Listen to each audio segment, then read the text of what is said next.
बेटा ये जो मैं रिकॉर्ड कर रहा हूँ ये यूट्यूब पर डाल रहा हूँ मैं यहाँ नाम लिख देता हूँ चैनल का, physics with Shantanu sir.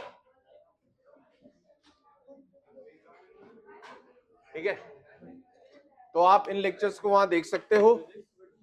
Shantanu sir,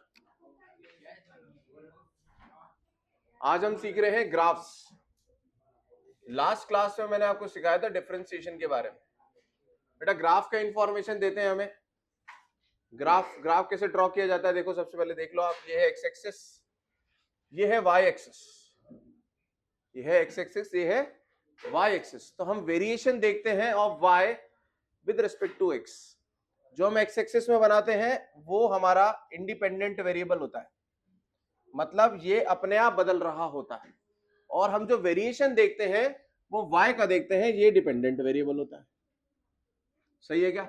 जैसे कि जनरली हम क्या देखते हैं बेटा, स्टॉक का प्राइस देख रहे हैं, तो यहां टाइम चल रहा है या प्राइस चल रहा है। अब ये ग्राफ कुछ ऐसा ऐसा गया, अब आप इसका क्या मीनिंग निकालोगे बताओ? आप बोलोगे सर देखो टाइम तो हमेशा बढ़ता ही है, टाइम तो अपने आप ही बढ़ रहा है। टाइम के बढ़ने के साथ साथ ये ग्राफ ऊपर जा रहा है या नीचे जा रहा है, ये हमें देखना है। जैसे वो नहीं आते कई ऐप के, वो आते हैं एड्स आते हैं कि अंदाजा लगाओ कि ये ऊपर जाएगा नीचे जाएगा, है ना? तो ऊपर जा रहा है या नीचे जा रहा है, ये हमें ग्राफ से इंफॉर्मेशन मिलती है। सही है ना? ऊपर या नीचे, बस यही देखना है आपको, आगे पीछे नहीं करना आपको। ग्राफ हमेशा कैसे चलेगा बेटा? यूं चलेगा, यूं चलेगा हमेशा। आपको बस क्या देखना है कि ये ऊपर जा रहा है या नीचे जा रहा है, बस। और हम ग्राफ क्यों बनाते हैं? क्योंकि बेटा ये जो है हमें डेटा इन पिक्टोरियल फॉर्म दे देता है। किस फॉर्म में दे देता है? पिक्चर के फॉर्म में दे देता है, जिससे कि हमें वो डेटा को समझने में आसानी होती है। सही है ना? अब मैं इसको डेटा तुम्हें लिख करके देता और मैंने ये ग्राफ बना दिया, इसका मतलब तुम ये देख के समझ जाओगे ना यार आज क्या हुआ दिन भर में, बताओ। पहले बढ़ा, फिर घटा, फिर घट गया, फिर बढ़ गया, खतरनाक बढ़ गया, फिर घट गया, फिर और घट गया। सही है? अब हमारे पास डिफरेंट डिफरेंट शेप्स के ग्राफ्स होते हैं बेटा, मैं यहीं पे बना देता हूं। ये इस लाइन को क्या बोलोगे बताओ आप? इसे बोलोगे आप स्ट्रेट लाइन। इस कौन सा ग्राफ बोलोगे? इसे straight line graph. Straight line समझ में आती है आपको कैसे दिखाई देती है? Straight line. अगर बेटा कोई ग्राफ ऐसा हो जाए, ऐसा ऐसा ऐसा हो जाए या ऐसा हो जाए, तो आप इसे क्या बोलोगे? आप इसे बोलोगे पैराबोला। आप क्या बोलोगे? इसे पैराबोला। और कौन कौन से स्टैंडर्ड, देखो दो मेन ग्राफ्स हैं हमारे जिसपे तुम्हें मास्टरी करनी है या समझने अच्छे से, that is straight line and parabola. इसके अलावा कौन कौन से होते हैं भाई? इसके अलावा होता है बेटा ई की पावर एक्स वाला, एक्सपोनेंशियल वाला। ये हो गया सर, ये डिके का हो गया, ये ग्रोथ का हो गया। सही है? और कौन कौन से ग्राफ्स होते हैं सर? सर एक सर्कल भी होता है सर, ये काम नहीं आते हैं बेटा हमारे। एक इलिप्स भी होता है सर, इलिप्स ऐसा कुछ होता है, अंडा। और बताओ? हाइपरबोला होता है सर। एक ग्राफ ऐसा आएगा सर, ऐसा आएगा। सही है ना? अब कौन सी शेप का ग्राफ है बेटा, इसको देखने के लिए हमें उसकी इक्वेशन पहचानने में आनी चाहिए। मतलब इक्वेशन देख के पहले तो मुझे ये समझ में आ जाए कि ये स्ट्रेट लाइन होनी चाहिए या ये पैराबोला होगा या एलिप्स होगा या एक्सपोनेंशियल होगा, कौन सा होगा। उसके हिसाब से हम देख लेंगे कि हाँ यार इसमें से दो तो पैराबोला है, पैराबोला ही है ये, तो बाकी दो हटा दो। पैराबोला में देखो अब कौन सा है, फिर पैराबोला के अंदर कौन सा है वो देखना, हम जब पैराबोला अलग से सीखेंगे वो आ जाता है। बोला सही है क्या? तो दो ग्राफ कौन कौन से सीखने जो मैं आपको बेसिकली आज सिखाना चाहता हूं, that is straight line and parabola. Straight line का ग्राफ बेटा आपको पहचानने के लिए इसकी जनरल इक्वेशन समझनी चाहिए। इसकी जनरल इक्वेशन होती है y is equal to M X plus C. y is equal to M X plus C. कहने का मतलब यह है x और y में रिलेशन होगा भाई तभी तो ग्राफ बनेगा। x और y में रिलेशन होगा तभी ग्राफ बनेगा। तो बेटा x और y दोनों की पावर कितनी है? 1 है।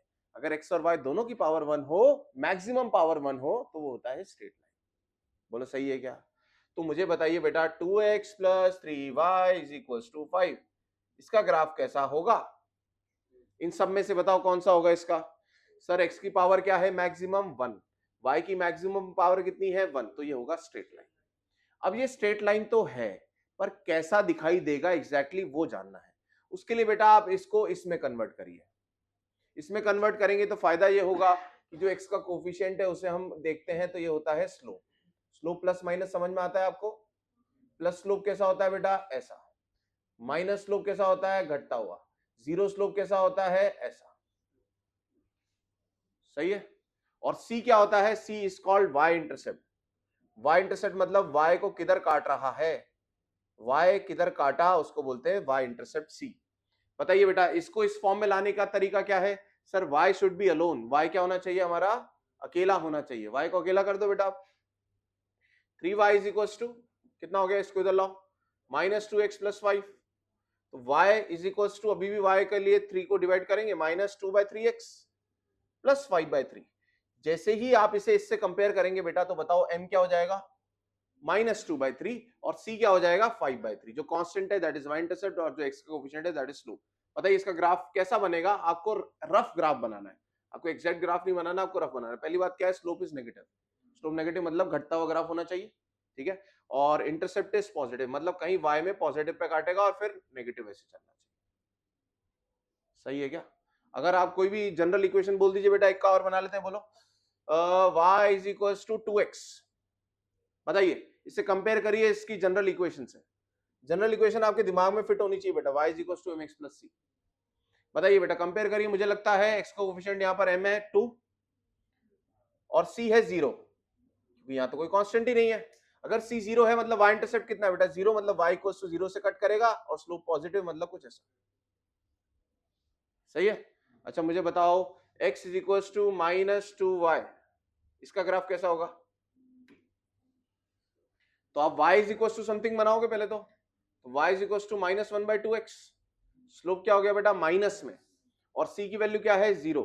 c 0 है मतलब ओरिजिन से पास होगा, y इक्वल टू 0 से पास होगा और इसका स्लोप नेगेटिव होना चाहिए बेटा। नेगेटिव स्लोप, ये तो पॉजिटिव होता है, नेगेटिव ऐसा होगा कुछ, यहाँ से पास करता हुआ नेगेटिव स्लोप होगा। सही है क्या? तो आप कोई भी, पहली बात है इक्वेशन पहचानो, दूसरी बात है उसे ड्रॉ करो।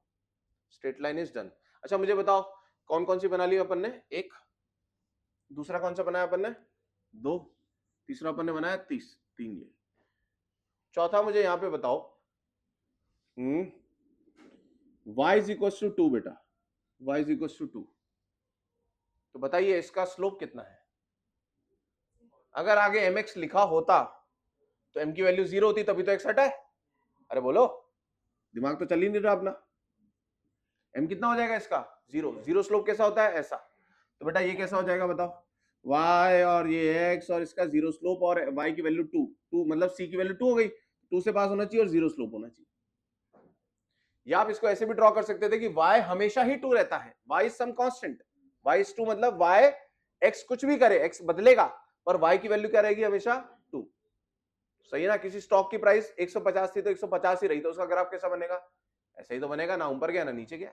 अच्छा मुझे बताओ बेटा पांचवा graph, x is equal to 5, x equal to 5, तो उसमें y 0 हो गया। y 0 तब होगा जब m इंफिनिटी होगा। अगर m इंफिनिटी रहेगा बेटा, सोचना एक बार, m इंफिनिटी रहेगा तो m जब नीचे जाएगा y के तो इसको 0 बना देगा ना।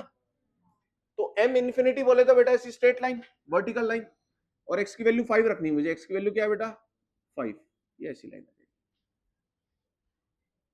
ओके है क्या? पहचानोगे कैसे straight line, x and y, x and y, x and y, maximum power 1। अगर इसमें x का स्क्वायर भी होता बेटा तो ये आपका स्ट्रेट लाइन नहीं होता। सही है। और कोई भी ग्राफ की फिर अपन बना लेंगे y equal to mx plus c से कंपेयर करके। सही है। इसका एक इंटरसेप्ट फॉर्म भी होता है बेटा, ऐसा करके अगर आप देखना चाहो, कोई जरूरत नहीं पड़ती इतना सब कुछ। x/2 plus y/3 is equal to 1 ले लो, इज इक्वल टू 1। बताइए अब बेटा इसका ग्राफ प्लॉट करना है। पहले बताओ क्या ये स्ट्रेट लाइन है, कैसे पता चला? दोनों की पावर कितनी है, 1 1 है। बताइए अब इसको, एक तरीका तो ये हो जाएगा कि इसके y equal to mx plus c के फॉर्म में बनाऊं इसे। दूसरा तरीका इसे इंटरसेप्ट फॉर्म भी बोलते हैं। बताना बेटा अगर आप y को 0 कर दोगे तो आप कौन सी एक्सिस पर होगे, x एक्सिस पे। अगर आप x को 0 करोगे तो आप कौन सी एक्सिस पर हो, y पर। चलो एक बार आप y को 0 करो तो x एक्सिस पे पॉइंट मिलेगा, x को 0 करो तो y एक्सिस पे पॉइंट मिलेगा। y को 0 पुट करो, x बराबर कितना आ रहा है 2, x की वैल्यू कितनी आ रही है 2। एक बार y को 0, एक बार x को 0 कर दो, y की वैल्यू कितनी आ रही है 3।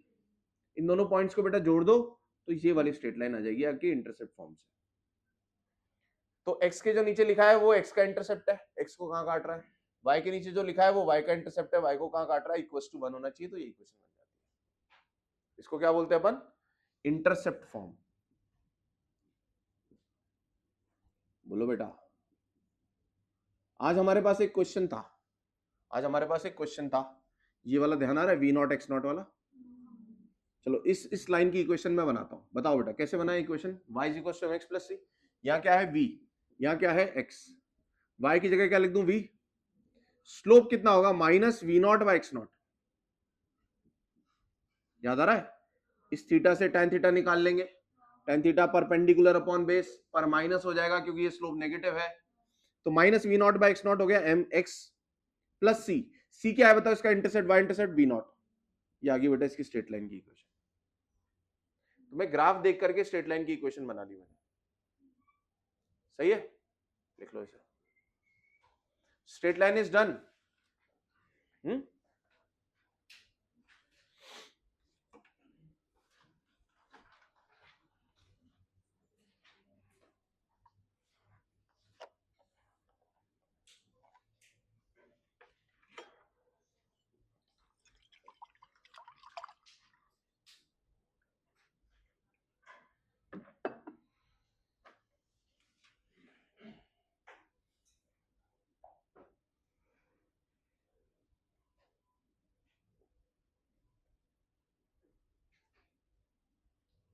सी पॉजिटिव नेगेटिव समझ गए तुम, है?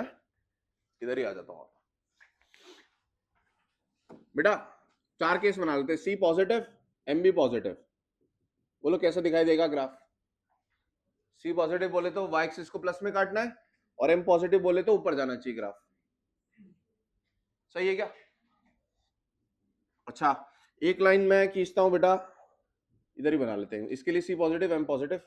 अच्छा, इसके लिए बोलो बेटा क्या हो रहा है, इसके लिए सी नेगेटिव है, C is negative and M is positive क्योंकि ऊपर जा रहा है ग्राफ। सही है। ये वाली के लिए बोलो, तो सी है पॉजिटिव और एम हो जाएगा नेगेटिव। और इसके लिए बोलो बेटा, इसके लिए सी नेगेटिव और स्लोप भी नेगेटिव क्योंकि डिक्रीजिंग ग्राफ है। सही है ना? तो आप किसी भी इक्वेशन को इससे कंपेयर करिए, एम और सी का बस साइन देखिए आप, वैल्यू का भी मतलब नहीं, क्या देखना है, साइन, और एक अप्रोक्सीमेट ग्राफ आपके सामने होगा।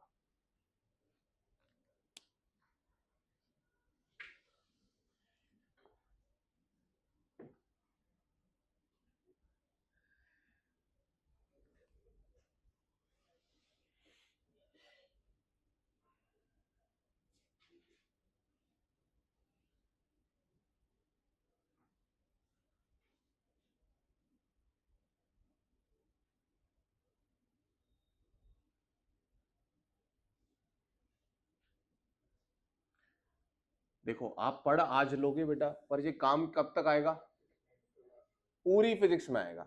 तो क्या आप आज ही इसमें मास्टर हो जाओगे? Answer is no. जैसे जैसे आप इसको आगे यूज करते जाओगे आपका कॉन्फिडेंस बढ़ता चला जाएगा। सही है ना? पर बेसिक यही रहेगा। सही है ना? इसलिए कुछ घबराने की जरूरत नहीं है आपको कि यार अभी तो बहुत ज्यादा प्रोसेस ही नहीं कर पा रहा हूं मैं। पूरी फिजिक्स में प्रोसेस करना है आराम आराम से। सही है, बस इतना याद आ जाना चाहिए, हाँ यार देखो पढ़ाया था तुम्हें।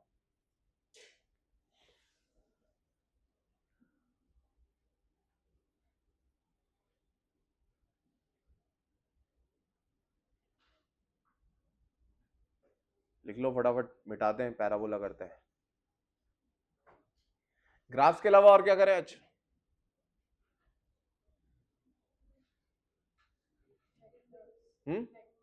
वेक्टर्स। ठीक है, वेक्टर्स थोड़ा सा स्टार्ट कर देंगे।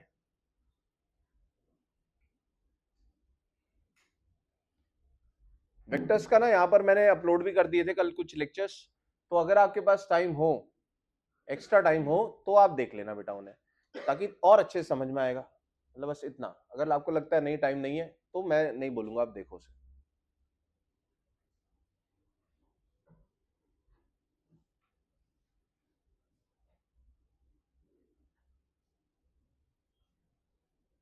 आगे, स्ट्रेट लाइन इज डन।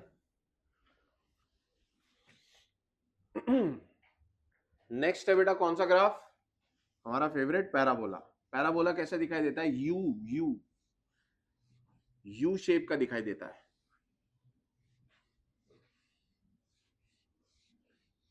कैसे दिखाई देता है?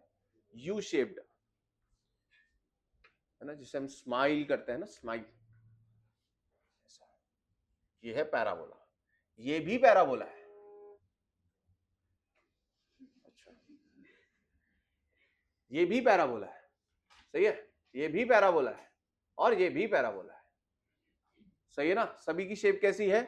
यू शेप है। अब वो जो यू शेप है ना बेटा, वो सिमेट्रिक किसके अबाउट है ये हमें देखना होगा। देखो इसके अबाउट सिमेट्रिक होगी ना, सिमेट्रिक मतलब जैसा यहां उसका ही मिरर इमेज यहां पर, इसको पलट दो तो ये बन जाए। ये कैसे सिमेट्रिक है बताओ? ऐसा सिमेट्रिक है। ये कैसे सिमेट्रिक है? ऐसा सिमेट्रिक है। सबसे पहली बात है कि आप पहचानोगे कैसे कि ये पैराबोला है। तो पहली बात तो यार इसमें एक्स और वाई दोनों की पावर 1 तो नहीं होनी चाहिए, अगर वो 1 होगी तो स्ट्रेट लाइन का ही हो गया। तो इन दोनों में से एक की पावर 2 होनी चाहिए, है ना। Either of 2, either of 2, either of x and y has maximum power 2 होनी चाहिए बेटा। हमेशा मैक्सिमम पावर कमेंट करते हैं अपन, मैक्सिमम पावर 2 होनी चाहिए। फॉर एग्जाम्पल मैं आपको एग्जाम्पल बोलता हूं बेटा, y is equals to x square या 2x स्क्वायर ले लो। तब आप बताइए ये स्ट्रेट लाइन है या पैराबोला है? बस इतना बोल दो, पैराबोला है। क्यों? क्योंकि इसकी 1 है पर इसकी 2 हो गई। एक की होनी चाहिए, अगर दोनों की 2 हो जाती तो भी गड़बड़ है, सही है ना। एक की 2 हो गई। अब सर ये तो समझ में आ गया, 4 ऑप्शन में से देखना किसको है, u को देखना है। और u तो कैसा भी हो सकता है, ये भी u है, ये भी u है, ये भी u है, ये भी u है। कौन से वाला u लेना है उसके लिए कैसे सोचना है? जिसकी मैक्सिमम पावर 1 है उसके अबाउट सिमेट्रिक होगा वो u। तो बताइए बेटा इस एग्जांपल में किसकी मैक्सिमम पावर 1 है? y की। तो ये y एक्सिस है, y एक्सिस के अबाउट सिमेट्रिक होगा। तो इसकी इक्वेशन है ये y is equal to 2x square. अच्छा sir y is equal to 3x square होता तो क्या होता? तो भी ऐसे ही होता, तो भी ऊपर की तरफ ही खुलता। 5x स्क्वायर होता तो क्या होता? तब भी ऐसे ही होता, बस वो कर्वेचर में चेंज आ जाता है बेटा। मैथमेटिकल देखेंगे तो चेंज आता है। हमारे लिए क्या रहेगा? हमेशा ऊपर की तरफ खुलेगा मुंह। अच्छा सर अगर मैं बोलता y is equal to minus 2x square, तो भी y एक्सिस के अबाउट ही सिमेट्रिक होना चाहिए। पर क्योंकि x स्क्वायर का कोफिशिएंट क्या आ गया बेटा? माइनस में। आप लोग इधर ध्यान दो यार, चलता रहेगा, ठीक है। x स्क्वायर का कोफिशिएंट क्या आ गया? माइनस में। माइनस में आ गया मतलब y एक्सिस के अबाउट माइनस y में खुलेगा। तो बताओ बेटा ये कैसा हो जाएगा? नीचे की तरफ खुलेगा पैराबोला, सही है, माइनस y में खुलेगा। तो ये किसकी इक्वेशन होगी आपकी? सेकंड वाले की।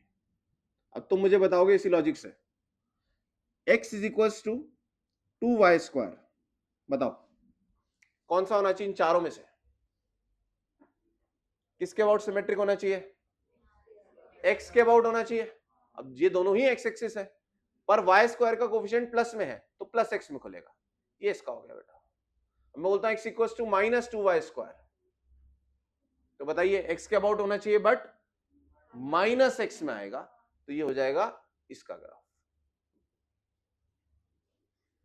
समझ में आएगा? अब मैं आपसे एक चीज बोलता हूं, यहां तक तुम समझ गए क्या? कुछ टेढ़ा मेढ़ा करेंगे यार कुछ तो मुझे बोलना किसके अबाउट सिमेट्रिक होगा और कितना आप बता सकते हो। y is equals to x square minus 5x plus 6, बताओ क्या ये पैराबोला है या स्ट्रेट लाइन है? पैराबोला। क्यों? क्योंकि y की मैक्सिमम पावर इज 1, x की मैक्सिमम पावर बोलेंगे, x की पावर बेटा 1 भी तो है यहां, पर हमें क्या देखनी है? मैक्सिमम। इसकी है 2। अब बताओ ये किसके अबाउट सिमेट्रिक होगा? y के अबाउट सिमेट्रिक होगा। बेटा ये y के अबाउट सिमेट्रिक होगा, बट ये तो तब होना चाहिए था, यहाँ तो कुछ एक्स्ट्रा आ गया। तो ये y के अबाउट ही सिमेट्रिक रहेगा, मतलब ये ऊपर की तरफ ही खुलेगा।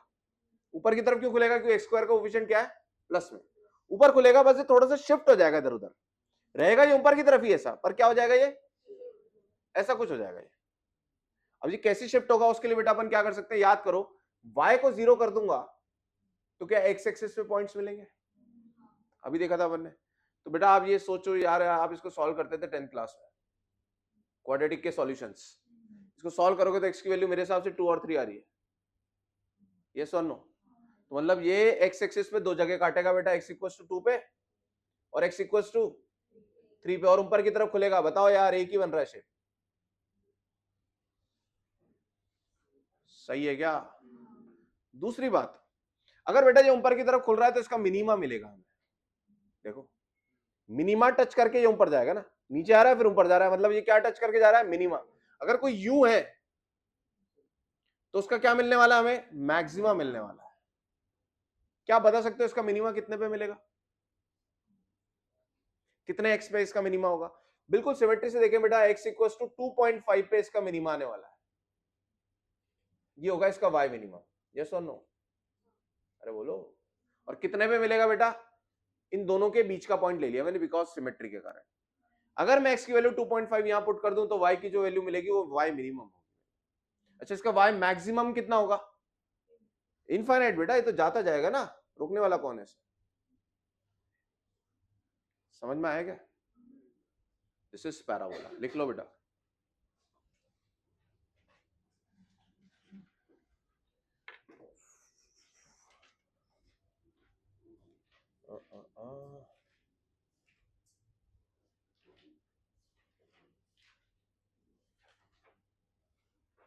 कोई बताएगा इसका ग्राफ कैसा बनेगा?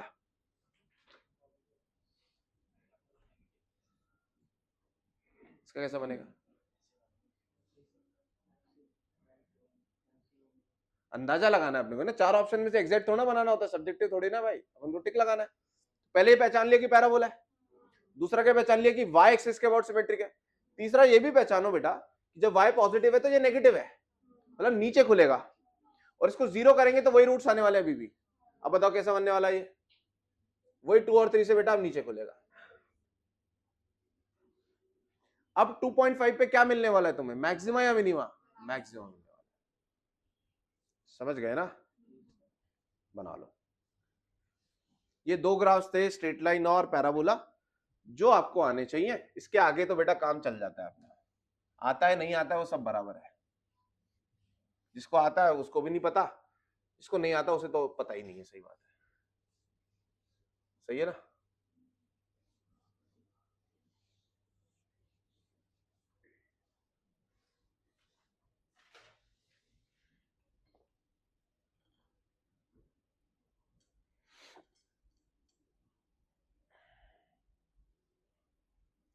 सर ये क्या एक्स और वाई के अबाउट सिमेट्री? टेढ़े मेढ़े भी होते हैं यार, मैथ्स में थोड़ा जाना हमें, ऐसा भी होता होगा, रहेगा वो यूं ही, और वो किसी और एक्सिस के अबाउट सिमेट्रिक हो जाएगा बीच में किसी के, उन सब में हम जाता नहीं है, हमें कोई मतलब ही नहीं है। ये इक्वेशन भी मैंने आपको ज्यादा बता दी, कौन सी वाली? X square minus 5x plus 6 वाली, ये भी ज्यादा ही है। मेनली हमारे लिए वो चार ग्राफ समझ में आने चाहिए।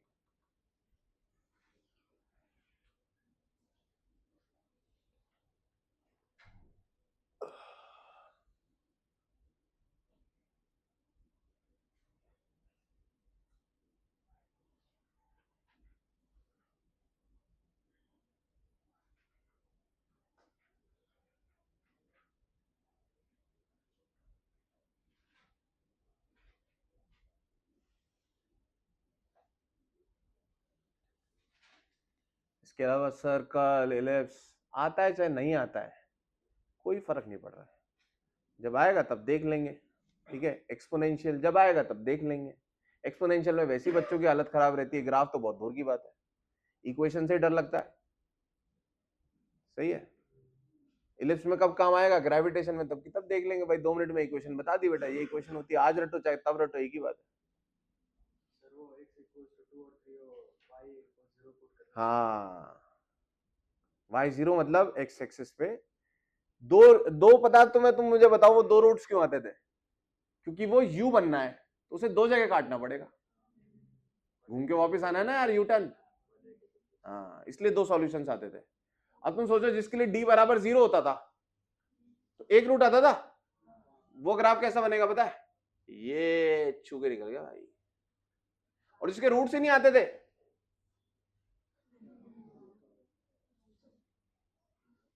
सही बात है ना यार, वो एक्स एक्सिस को कट ही नहीं करेगा, मतलब कभी y0 हुआ ही नहीं, तो रियल रूट्स थे ही नहीं, इसलिए y0 हुआ ही नहीं। और एक बार ही y0 हो रहा है मतलब वो एक ही पॉइंट पे टच करा है।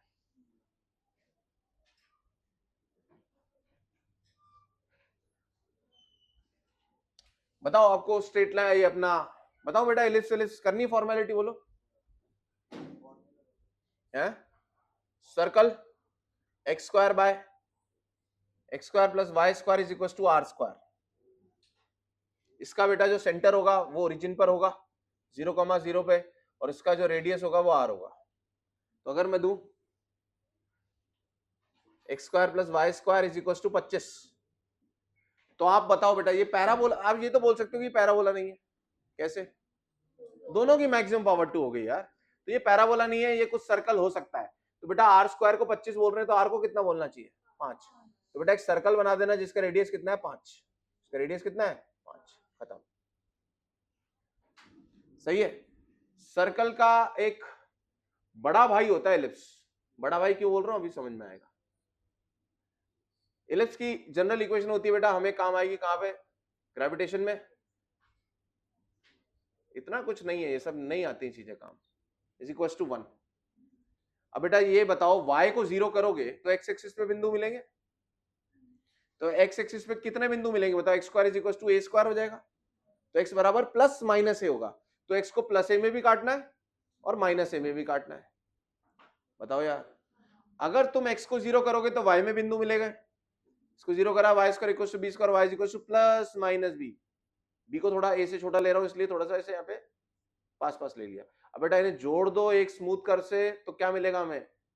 ऐसा ओवल शेप मिलेगा। This is called ellipse. This is called ellipse. अब मैं इसको बड़ा भाई इसलिए बोल रहा था, अगर ए और बी गलती से बराबर हो जाते इलिप्स के तो वो सर्कल बन जाता। तो circle is in the family of ellipse. Ellipse की फैमिली में ही है सर्कल। सही है ना? एक होता है हमारे पास कौन सा बेटा? Rectangular hyperbola. इनवर्सली प्रोपोर्शनल जहां चलते हैं ना बेटा, मुझे बताओ, तुम बोलने वाले हो कि यार आज ना स्टॉक के प्राइसेस घटेंगे, तो तुम क्या बोल रहे हो? टाइम बढ़ेगा प्राइस घटेगा। कैसा ग्राफ होना चाहिए आप खुद अंदाजा लगाओ बेटा। एक्स तो हमेशा ही बढ़ता है, मैंने बोला था ना ग्राफ में हम कैसे चलते हैं, हमेशा ऐसे चलते हैं, चलना ही है, रुकना नहीं है। तो एक्स के बढ़ने पर वाई का क्या होना चाहिए? घटना चाहिए। तो ये कैसा आता है बेटा ग्राफ? तो ये होता है y is inversely proportional to x. चाहे एक्स स्क्वायर भी हो ना तब भी ऐसा ही बनाना है ना। इलेक्ट्रोस्टैटिक्स वगैरह में हम बनाते हैं, याद आ रहा है? तो एक्स स्क्वायर भी होता है, कभी एक्स भी होता है, पोटेंशियल में एक्स होता है और इलेक्ट्रिक फील्ड में एक्स स्क्वायर होता है। तो दोनों के ग्राफ अपन ऐसे बनाते हैं, उसमें कर्वेचर का फर्क पड़ता है। अगर एक्स स्क्वायर होगा तो जल्दी जल्दी घटेगा, थोड़ा सा और ज्यादा स्टीप होगा वो, पर हमें उससे इतना ज्यादा डिटेल का कोई लेना देना नहीं। एक आपको एक्सपोनेंशियल भी बता देता हूँ फॉर्मेलिटी के लिए, वो जब आएगा तब देख लेना, मतलब मैं बताऊंगा तब। एक्सपोनेंशियल बेटा, एक्सपोनेंशियल दो तरीके का होता है, ग्रोथ और डिके। एक्सपोनेंशियल का मतलब क्या होता है? एक्स्ट्राऑर्डिनरी। क्या होता है बेटा एक्सपोनेंशियल? एक्स्ट्राऑर्डिनरी। अगर आप बोलो यार इसने अच्छी ग्रोथ, आप बोलोगे यार इसने ग्रोथ करी है, ये बहुत अच्छा कर, ये अच्छा कर रहा है, तो आप बोलना चाह रहे हो कि यार ये प्रोपोर्शनल टू एक्स, मतलब स्ट्रेट लाइन में जा रहा है इसका बढ़ना। और आप बोलो यार इसने एक्स्ट्राऑर्डिनरी ग्रोथ करी है यार, तो तुम क्या बोलोगे? सही है क्या? अब तुम बोलो यार इसकी परफॉर्मेंस घट गई, तो तुम क्या बोल रहे हो? Straight line. तुम बोल रहे हो यार इसकी परफॉर्मेंस बहुत ज्यादा घट गई यार, तो तुम क्या बोल रहे हो? खतरनाक तरीके से घटी है, मतलब जो यूं जानी चाहिए थी वो पहले ही घट गई। समझ में आया क्या? तो एक्सपोनेंशियल का मतलब क्या होता है बेटा? Extra ordinary. ठीक है, तो बताओ एक्सपोनेंशियल ग्रोथ कैसी दिखा दूं मैं आपको? जो यूं यूं जाना चाहिए था वो कैसे चला गया बेटा? यूं चला गया। सही है। और डिके कैसा दिखा दूं? जो यूं आना चाहिए था वो कैसा आ गया? ऐसा। बस इतना देख लो तुम, इसकी इक्वेशन क्या होती है क्या नहीं होती है वो सब अपन जब देखेंगे तब देख लेंगे। ये सब आपका वो नहीं आता एलआर सर्किट, आरसी सर्किट, तब देखेंगे ना, अभी से क्यों दिमाग पे जोर डालना है।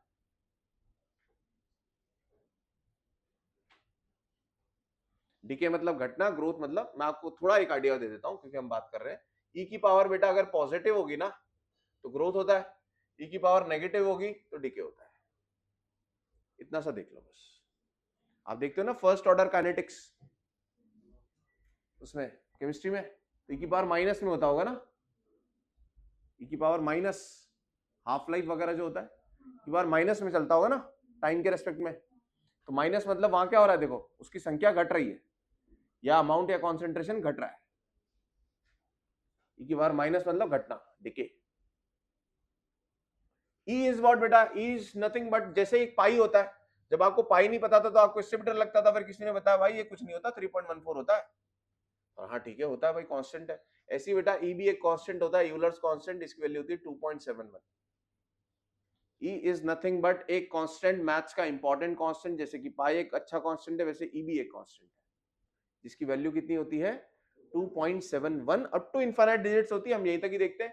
एग्जैक्टली इसकी वैल्यू भी कभी पुट करने की जरूरत नहीं पड़ती आपको, पर पता होना चाहिए कि ये कांस्टेंट है। तुम सोचो बेटा यहाँ एक 2.71 जैसी वैल्यू और उसकी पावर प्लस में है, और ये पावर बढ़ेगी तो ये बढ़ेगा ना यार, इसलिए ग्रोथ हो रहा है। सोचो यहाँ 2.71 है और इसकी पावर कुछ माइनस में पावर मतलब नीचे ले आओ, नीचे में ये वैल्यू बढ़ेगी तो एक्चुअली तो वो चीज घटेगी ना यार, इसलिए डिके है। सही है क्या? This is graphs. लिख लिया बेटा आप लोगों ने?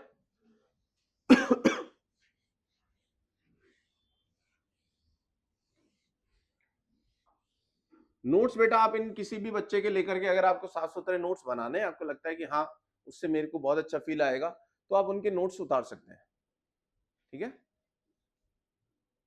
आपको कोई हेल्प चाहिए हो तो मैं बोल दूंगा उन्हें कि हाँ भाई तुम दे दो नोट्स, और ये इतना काम तुम्हें करना पड़ेगा थोड़ा, पर मैं आपको बिल्कुल सटीक बातें बता रहा हूं एकदम जितनी जरूरत है। अच्छा वेक्टर्स देख ले एक बार, 5 मिनट स्टार्टिंग कर लेते हैं। Vectors, what is vector? बेटा कोई भी फिजिकल क्वांटिटी होती है फिजिक्स में, वो दो प्रकार की हो सकती है, या तो स्केलर या वेक्टर, या तो स्केलर या वेक्टर। एक टेंसर होता है, वो हमारे सिलेबस में नहीं है, हम और ज्यादा इसमें बाइफरकेशन नहीं करते, हम तो बोलते हैं भैया दो ही प्रजातियां हैं, कौन कौन सी? स्केलर है या वेक्टर है। अब जैसे मैंने बोला यार ये बच्चा बैठा है, ये स्केलर है या वेक्टर है, ये तू स्केलर है या वेक्टर है, तो कैसे पता चलेगा कि ये स्केलर है ये वेक्टर है? कैसे पता चलेगा? क्या होना चाहिए वेक्टर में कुछ अलग, कि हमें वेक्टर अलग से टॉपिक पढ़ना पड़ रहा है? उन क्वांटिटीज के पास डायरेक्शन होगा बेटा, इनके पास क्या होगा? डायरेक्शन होगा, मतलब इनके लिए डायरेक्शन भी इंपॉर्टेंट होता है। जैसे फॉर एग्जांपल मैं आपको बोलूं बेटा आप 2 किलोमीटर जाओ और आप घर पहुंच जाओगे, तो तुम बोलोगे सर 2 किलोमीटर कहीं भी जाऊं घर पहुंच जाऊंगा? नहीं ना, तो डायरेक्शन इज इंपॉर्टेंट। ये क्वांटिटी क्या हो गई? डिस्प्लेसमेंट। जैसे मान लीजिए एक प्लेन उड़ा, उसे बोला भाई तेरे को 200 किलोमीटर चलना है, ठीक है, और तू पहुंच जाएगा, तो क्या ये बात सही है? नहीं, आपको क्या बताना चाहिए? एग्जैक्ट, भाई 200 किलोमीटर इस डायरेक्शन में चल तू, तब तू एग्जैक्ट लोकेशन पे पहुंचेगा। सही है ना? ऐसे बहुत सारी क्वांटिटीज है, जैसे कि गेट पे लिखा होता है बेटा पुश या पुल, तो मैंने बोला यार एक काम करो, इसमें ना मैं 2 न्यूटन लगाऊंगा, ये अपनी मूव कर जाएगी। अब मैं 2 न्यूटन ऐसे लगा रहा हूं इस डायरेक्शन में, तो गलत लगा रहा हूं ना यार, मुझे कहां लगाना चाहिए था? मुझे इस डायरेक्शन में लगाना चाहिए था, तब वो इफेक्ट दिखता जो मैं चाहता हूं। तो ऐसी क्वांटिटीज बेटा जिनमें direction is necessary to define that quantity, those are called vectors. अच्छा सर स्केलर क्या बताता था फिर? ये सिर्फ और सिर्फ वैल्यू बताता था, जिसका नाम अब हमने दे दिया मैग्नीट्यूड। सही है, मैग्नीट्यूड। तो बेटा क्या वेक्टर के पास सिर्फ डायरेक्शन होगा क्या? सिर्फ डायरेक्शन भैया, साउथ ईस्ट, अरे भाई आगे तो बता क्या है साउथ ईस्ट, तो तुम बोलोगे सर इतना kilometre per hour south east, magnitude as well as direction. तो बेटा हम यहां पर कर लेते थे 2 + 3 = 5। यस, ये थी नॉर्मल मैथमेटिक्स जो आप पहले बचपन से सीख रहे हो। 2 और 3 कितने होते भाई? 2 किलो + 3 किलो कितना? 5 किलो। पर अब मैं बोलूं बेटा 2 न्यूटन + 3 न्यूटन, बताइए कितना होगा? अब आप बोलोगे सर न्यूटन तो फोर्स है, फोर्स तो वेक्टर है, तो इनको कैसे जोड़ दें हम? 2 + 3 5 ही होगा क्या? अगर मैं 2 इधर लगाऊं और 3 इधर लगाऊं तो 2 + 3 5 होगा, पर अगर मैं 2 इधर लगाऊं और 3 इधर लगाऊं तो 2 + 3 तो 1 भी है। सही है, मतलब दो वेक्टर्स को जोड़ने के लिए नॉर्मल मैथ्स की तरह हम नहीं जोड़ सकते, उसके लिए हम लगाएंगे बेटा वेक्टर एडिशन। क्या सीखेंगे हम उसके लिए? वेक्टर की तरह जोड़ना। वेक्टर की तरह जोड़ना बेटा दो तरीके से होगा, एक तो होता है ग्राफ के ऊपर, कागज के ऊपर, ग्राफिकल मेथड, और एक तरीका होता है मैथमेटिकल मेथड, मैथ्स के अकॉर्डिंग, जिसमें मुझे वैल्यूज बता दो और मैं एंगल वैंगल करके निकाल लूंगा। ग्राफिकल 3 तरीके होंगे हमारे पास, एक होगा ट्राइंगल लॉ, एक होगा पैरेललोग्राम लॉ, और एक होगा पॉलीगन लॉ। और बेटा मैथ्स के लिए तो एक ही फॉर्मूला है जो आपको सबको आज ही याद हो जाना चाहिए, रिजल्टेंट बराबर, हाँ ये तो याद कर ही लो भैया, अल्टीमेटली यही काम आएगा।